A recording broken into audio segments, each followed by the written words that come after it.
Hi friends, welcome back. ഇന്ന് നമുക്ക് ഫിനോഫ യൂണിഫോമിൻ്റെ cutting and stitching നോക്കാം. അപ്പോൾ അതിനായിട്ട് ഇതേപോലെ ഒരു 2 മീറ്റർ ക്ലോത്താണ് എടുത്തിരിക്കുന്നത്. ആദ്യം നമുക്ക് സ്കേർട്ട് പാർട്ട് കട്ട് ചെയ്യാം. അപ്പോൾ ഇങ്ങനെ മടക്കിയിട്ട് നിങ്ങൾക്ക് ലെങ്ത്ത് കിട്ടുന്നുണ്ടെങ്കിൽ ഈ ഒരു രീതിയിൽ മടക്കിയാൽ മതിയാവും. എനിക്ക് ഇതേപോലെ ലെങ്ത്ത് കിട്ടാത്തത് കൊണ്ട് ഞാൻ ക്ലോത്ത് ഇതേപോലെ രണ്ടാമത് കാണുന്ന പോലെയാണ് ഫോൾഡ് ചെയ്തിടുന്നത്. അപ്പോൾ ആദ്യം നമുക്ക് സ്കേർട്ടിൻ്റെ മെഷർമെൻറ്റാണ് അടയാളപ്പെടുത്തേണ്ടത്. അപ്പോൾ നമുക്ക് എത്രയാണോ സ്കേർട്ടിൻ്റെ ഇറക്കം വേണ്ടത് അതിൽ നിന്നൊരു 2 ഇഞ്ച് ബാൻഡിന് വേണ്ടിയിട്ട് മൈനസ് ചെയ്യുക. കിട്ടുന്ന ആൻസറിൻ്റെ കൂടെ 1/2 ഇഞ്ച് ബാൻഡുമായിട്ട് ജോയിൻ ചെയ്യാനും 3 ഇഞ്ച് താഴെ മടക്കി അടിക്കാനും കൂടി എടുക്കുക. അപ്പോൾ ഞാനിവിടെ 24.5 ഇഞ്ച് ലെങ്ത്തായിട്ട് ഇതേപോലെ മാർക്ക് ചെയ്യുകയാണ് അത് ചെയ്യുന്നത്. അടുത്തത് നമുക്ക് സ്കേർട്ടിൻ്റെ വിഡ്ത്ത് നോക്കാം. അതിനായിട്ട് നമ്മുടെ വേസ്റ്റ് മെഷർമെൻറ്റ് എടുക്കുക, കുറച്ച് ലൂസായിട്ട് തന്നെ എടുക്കുക. അതിനുശേഷം 2 ഇഞ്ച് തയ്യൽ തുമ്പ് ആഡ് ചെയ്യുക. കിട്ടുന്ന ആൻസർ 3 ഇൻറ്റു ചെയ്യുക, അതായത് 3 ഇരട്ടി എടുക്കുക. അപ്പോൾ അങ്ങനെ ഇരട്ടി എടുത്തപ്പോൾ എനിക്ക് 78 ഇഞ്ചാണ് കിട്ടിയത്. അതിൻ്റെ ഹാഫ് എന്ന് പറയുന്നത് 39 ഇഞ്ചാണ്. അതൊന്ന് ഇതുപോലെ മാർക്ക് ചെയ്യുക. ക്ലോത്ത് 2ആയി മടക്കിക്കൊണ്ടാണ് നമ്മൾ പകുതി എടുക്കുന്നത്. ഇനി ഈ പോയിൻറ്റുകൾ ജോയിൻ ചെയ്ത് നമുക്ക് എക്സ്ട്രാ ഉള്ള പീസ് കട്ട് ചെയ്ത് മാറ്റുക. ആ പീസിൽ നിന്നാണ് നമ്മൾ ബോഡി പാർട്ടും ബാൻഡും കട്ട് ചെയ്യുന്നത്. അപ്പോൾ ഞാൻ ക്ലോത്തിൽ സ്കേർട്ടിൻ്റെ വിഡ്ത്തും ലെങ്ത്തും ഇതുപോലെ മാർക്ക് ചെയ്ത് കട്ട് ചെയ്തെടുത്തിട്ടുണ്ട്. അതിന് ശേഷം നമുക്ക് ബോഡി പാർട്ട് കട്ട് ചെയ്യാൻ വേണ്ടി ക്ലോത്ത് ഇതേപോലെ 2ആയിട്ട് മടക്കിയിടാം. അപ്പോൾ ഞാൻ ബോഡീൻ്റെ ലെങ്ത്തായിട്ട് 11 ഇഞ്ചാണ് എടുക്കുന്നത്. അപ്പോൾ ഷോൾഡർ ജോയിൻ ചെയ്യാൻ 1/2 ഇഞ്ചും താഴെ ഒരു 2 ഇഞ്ച് താഴോട്ടേക്ക് വരുന്ന വിധത്തിലാണ് നമ്മൾ സ്കേർട്ടുമായിട്ട് ജോയിൻ ചെയ്തെടുക്കുക. അപ്പോൾ ആ ഒരു എക്സ്ട്രായും കൂടി കണക്കൂട്ടിയിട്ട് വേണം നമ്മൾ പീസ് കട്ട് ചെയ്ത് മാറ്റാൻ. ഫ്രണ്ടിലും ബാക്കിലും 2 പീസ് ആവശ്യമുള്ളത് കൊണ്ട് നമുക്ക് ക്ലോത്ത് 4ആയി മടക്കിയിടണം. അപ്പോൾ ക്ലോത്ത് ഞാൻ 2ആയി മടക്കിയതിന് വീണ്ടും ഒന്നുകൂടി ഫോൾഡ് ചെയ്തിടുകയാണ്. അപ്പോൾ 4 മടക്ക് നമുക്ക് കിട്ടും. ഇപ്പോൾ മുകളിൽ നമുക്ക് ലെവൽ ചെയ്യാൻ വേണ്ടിയിട്ട് ഒരു സ്ട്രെയിറ്റ് ലൈൻ ഇതുപോലെ വരക്കാം. നെക്സ്റ്റ് നമ്മുടെ ഫുൾ ലെങ്ത്ത് എത്രയാണോ അതൊന്ന് മാർക്ക് ചെയ്യുക. എനിക്കിവിടെ ടോപ്പ് പാർട്ടിൻ്റെ ലെങ്ത്ത് 11 ഇഞ്ചാണ് വേണ്ടത്. അപ്പോൾ 1/2 ഇഞ്ച് ജോയിൻ ചെയ്യാനും 2 ഇഞ്ച് താഴത്തേക്കും കൂടി വേണം. അങ്ങനെയാണ് 13.5 ഇഞ്ച് എടുത്തത്. അപ്പോൾ നിങ്ങളുടെ ലെങ്ത്ത് എത്രയാണോ അതിനനുസരിച്ച് എടുക്കുക.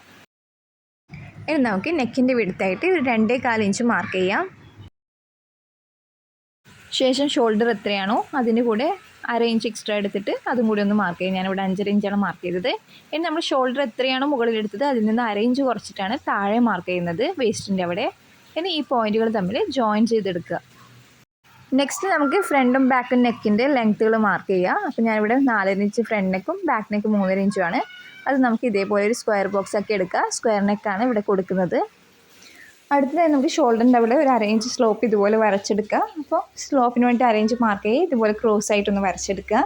ഇനി നമുക്ക് നമ്മുടെ ബോഡി പാർട്ട് കട്ട് ചെയ്ത് മാറ്റാം. 2 പീസുകളും ഒരുമിച്ച് വെച്ചുകൊണ്ടാണ് നമ്മൾ ബാക്ക് നെക്ക് കട്ട് ചെയ്യുക. ശേഷം ഫ്രണ്ടിലെ പീസ് മാറ്റി വെച്ചുകൊണ്ട് നമുക്ക് നെക്ക് കട്ട് ചെയ്ത് മാറ്റാം. ഇനി നമുക്ക് ഫ്രണ്ടും ബാക്കും നെക്ക് ഫിനിഷ് ചെയ്യാൻ വേണ്ടിയിട്ട് ഒരു പീസ് ആവശ്യമുണ്ട്. അപ്പോൾ അതിനായിട്ട് ക്ലോത്ത് ഇതേപോലെ ഒന്ന് ഫോൾഡ് ചെയ്തിടുക. അതിനുശേഷം നമ്മുടെ ബോഡി പാർട്ടിൽ നെക്ക് വെച്ചുകൊണ്ട് നമുക്ക് ആ നെക്കിൻ്റെ ഷേപ്പ് ഒന്ന് വരച്ചെടുക്കാം. വീതിയായിട്ട് ഒരു 1.25-1.5 ഇഞ്ച് വരെ എടുത്തിട്ട് നമുക്ക് ആ പീസ് കട്ട് ചെയ്ത് മാറ്റാം. ഇതേപോലെ ഫ്രണ്ടിലും ബാക്കിലുള്ള നെക്കിനുള്ള പീസ് റെഡിയാക്കി എടുക്കുക. അങ്ങനെ ഞാൻ ഈ പീസ് കട്ട് ചെയ്തെടുത്തു. നെക്സ്റ്റ് നമുക്ക് ബാൻഡ് വെക്കേണ്ട പീസ് വേണം. അപ്പോൾ അതിനായിട്ട് ഇതേപോലെ ക്ലോത്ത് ഞാൻ 2ആയി മടക്കിയിട്ടിട്ടാണ് ഉള്ളത്. നമ്മുടെ വേസ്റ്റിന് മെഷർമെൻറ്റ് വരുന്നത് 24 ഇഞ്ചാണ് കറക്റ്റ് അളവ്. അതിൻ്റെ കൂടെ 2 ഇഞ്ച് തയ്യൽ തുമ്പോട് കൂടി നമുക്ക് വേണം. അപ്പോൾ ടോട്ടൽ 26 ഇഞ്ചാണ് വേണ്ടത്. ഇതിപ്പോൾ 2 ഫോൾഡിലായതുകൊണ്ട് ഞാനിവിടെ 13 ഇഞ്ചാണ് എടുത്തിരിക്കുന്നത്. നമ്മൾ ബാൻഡിൻ്റെ വിഡ്ത്ത് 5 ഇഞ്ചാണ് എടുത്തിരിക്കുന്നത്. അത് സ്റ്റിച്ച് ചെയ്ത് വരുമ്പോൾ 2 ഇഞ്ചായി മാറും. അപ്പോൾ അങ്ങനെ മെഷർമെൻറ്റ് എടുക്കുക. നെക്സ്റ്റ് നമുക്ക് സ്റ്റിച്ച് ചെയ്യുന്നത് എങ്ങനെയാണെന്ന് നോക്കാം. അപ്പോൾ നമ്മൾ നെക്ക് ഫിനിഷ് ചെയ്യണം ആദ്യം വേണ്ടത്. അപ്പോൾ നെക്ക് ഫിനിഷ് ചെയ്യേണ്ട പീസ് ഇതുപോലെ നല്ല വശവും നമ്മളെ ബോഡി പീസിൻ്റെ നല്ല വശവും വെച്ചുകൊണ്ട് നമുക്ക് 1/2 ഇഞ്ചിൽ ഇതുപോലെ സ്റ്റിച്ച് ചെയ്തെടുക്കാം. സ്ക്വയർ നെക്ക് ആയതുകൊണ്ട് തന്നെ നമുക്ക് 2 കോർണറിൽ മാത്രമേ കട്ടിങ് കൊടുക്കേണ്ട ആവശ്യമുള്ളൂ. ഇതേപോലെ 2 കോർണറിലും കട്ട്സ് കൊടുക്കുക. ആദ്യം ഞാൻ ബാക്ക് നെക്കായിരുന്നു സ്റ്റിച്ച് ചെയ്യുന്നത്. ഇതിപ്പോൾ ഫ്രണ്ട് നെക്കാണ് സ്റ്റിച്ച് ചെയ്തത്. അതിലും ഇതേപോലെ കട്ട്സ് ഇടുക, തിരിച്ചിടുക. അതിനുശേഷം നമുക്ക് ഒരു പ്രസ് സ്റ്റിച്ച് കൂടി കൊടുക്കണം. അങ്ങനെ ഞാൻ നെക്കിന് സ്റ്റിച്ച് കൊടുത്തിട്ടുണ്ട്. അതിന് ശേഷം നമുക്ക് മോശം വശത്തേക്ക് ഇട്ടിട്ട് ഇതേപോലെ 2ആയിട്ട് ഫോൾഡ് ചെയ്ത് ഒന്ന് മുഴുവനായിട്ട് സ്റ്റിച്ച് ചെയ്തെടുക്കണം. അടുത്ത നമുക്ക് ഷോൾഡർ ജോയിൻ ചെയ്യുക. അതിനായിട്ട് നമ്മുടെ ഫ്രണ്ട് ബോഡി പാർട്ടിൻ്റെ നല്ല വശത്തേക്ക് ബാക്ക് ബോഡി പാർട്ടിൻ്റെ നല്ല വശം ഇതുപോലെ വെക്കുക. അതിന് ശേഷം നമ്മളെ ബാക്കിൻ്റെ നെക്ക് പീസ് ഉണ്ടല്ലോ അത് ഫ്രണ്ടിലേക്ക് കൊണ്ടുവന്നിട്ട് ഇതേപോലെ ഒന്നുകൂടി ഫോൾഡ് ചെയ്ത് വെക്കുക. ഈ കാണുന്ന രീതിയിൽ ഒന്നുകൂടി മടക്കി വെക്കുക. അതായത് നമ്മൾ പൊതുവേ സ്ട്രെയിറ്റ് ആയിട്ട് സ്റ്റിച്ച് ചെയ്യുന്നത് ആ പീസ് ഒന്ന് ജസ്റ്റ് ഫോൾഡ് ചെയ്തിട്ട് നമ്മുടെ നെക്കിൻ്റെ സ്റ്റാർട്ടിങ് പോയിന്റിലേക്ക് മടക്കി വെക്കുന്നതേ ഉള്ളൂ. ഒന്നുകൂടി ശ്രദ്ധിച്ചാൽ മനസ്സിലാവും. ഇതേപോലെ ഒന്നും കൂടി ഫോൾഡ് ചെയ്യുക. എന്നിട്ട് നമുക്ക് ഷോൾഡർ ഒന്ന് ജോയിൻ ചെയ്തെടുക്കുക. അങ്ങനെ നമ്മൾ ഷോൾഡർ ജോയിൻ ചെയ്തെടുത്തിട്ടുണ്ട്. അതിന് ശേഷം നമ്മുടെ ബാക്ക് പീസ് നമ്മൾ നേരത്തെ സ്റ്റിച്ച് ചെയ്ത പോലെ തന്നെ രണ്ടായിട്ട് ഫോൾഡ് ചെയ്ത് ഒന്ന് നെക്ക് ഫിനിഷ് ചെയ്തെടുക്കുക. ഇനി നെക്സ്റ്റ് നമുക്ക് നമ്മുടെ ബോഡി പാർട്ടിൻ്റെ ഈ ഒരു ഭാഗം, ആം ഹോളിൻ്റെ ആ ഭാഗമൊക്കെ ഇതേപോലെ രണ്ടായിട്ട് ഫോൾഡ് ചെയ്ത് സ്റ്റിച്ച് ചെയ്യണം. അപ്പോൾ കുറച്ച് വീതിക്ക് വേണ്ടെങ്കിൽ അതിനനുസരിച്ച് വേണം ഷോൾഡർ എടുക്കാൻ. അങ്ങനെ നമ്മൾ രണ്ട് ഭാഗം ഞാൻ സ്റ്റിച്ച് ചെയ്തെടുത്തിട്ടുണ്ട്.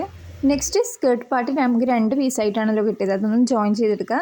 പോക്കറ്റ് വെക്കാൻ ഉദ്ദേശിക്കുന്നുണ്ടെങ്കിൽ രണ്ട് സെപ്പറേറ്റ് ആയിട്ട് പ്ലീറ്റ്സ് ഇട്ട് പോക്കറ്റ് വെച്ചെടുക്കാം. സ്കേർട്ട് പീസ് ഞാൻ മുഴുവനായിട്ട് ഓപ്പൺ ആക്കി ഇട്ടിട്ടാണ് ഉള്ളത്. അതിന് ശേഷം സ്റ്റാർട്ടിങ് നമുക്ക് 1 ഇഞ്ച് തയ്യൽ തുമ്പ് കൊടുത്ത് 2 ഇഞ്ച് വീതിയിൽ ഇതേപോലെ മാർക്ക് ചെയ്ത് മുഴുവനായിട്ട് എടുക്കാം. ക്ലോത്തിൻ്റെ എൻഡിലും 1 ഇഞ്ച് തയ്യൽ തുമ്പ് വിടുക. ഇനി പ്ലേറ്റ് എങ്ങനെയാണ് സ്റ്റിച്ച് ചെയ്യുന്നത് നമുക്ക് നോക്കാം. അതിനായിട്ട് ആദ്യം 1 ഇഞ്ച് നമ്മൾ തയ്യൽ തുമ്പ് വിട്ടതിന് ശേഷം നമ്മൾ ഫസ്റ്റത്തെ സ്റ്റാർട്ടിങ് പോയിന്റിൽ നിന്ന് രണ്ടാമത്തെ പോയിന്റ് വിട്ട് മൂന്നാമത്തെ പോയിന്റിലേക്ക് ഇതുപോലെ എടുക്കുക. എന്നിട്ട് പിൻ ചെയ്ത് വെക്കുക. ഇങ്ങനെ ഓരോ പീസും നമുക്ക് പ്ലീറ്റ് ചെയ്ത് വെച്ച് സ്റ്റിച്ച് ചെയ്തെടുക്കാം. വീണ്ടും രണ്ടാമത്തെ പോയിന്റിൽ നിന്ന് മൂന്നാമത്തെ പോയിന്റ് വിട്ട് അടുത്ത പോയിന്റിലേക്ക് ഇതേപോലെ ഒന്ന് അടുപ്പിച്ച് വെക്കുക. ഇങ്ങനെ ചെയ്യുമ്പോൾ നമുക്ക് എല്ലാ പ്ലീറ്റ്സും ഒരേ വീതിക്ക് കിട്ടും. അതിന് വേണ്ടി ഇങ്ങനെ ചെയ്യുന്നത്. ഇനി ബോക്സ് പ്ലീറ്റ് ആണെങ്കിൽ അങ്ങനെയും ചെയ്തെടുക്കാം. ഞാനിപ്പോൾ സിമ്പിളായ നോർമൽ പ്ലീറ്റ്സ് ആണ് ഇവിടെ ചെയ്യുന്നത്. പ്ലീറ്റ്സ് ഇട്ടതിന് ശേഷം നമുക്ക് രണ്ട് സൈഡിലും ഒരു 3 ഇഞ്ച് ഇറക്കത്തിൽ ഇതേപോലെ ഒന്ന് ഫോൾഡ് ചെയ്ത് സ്റ്റിച്ച് ചെയ്തെടുക്കണം.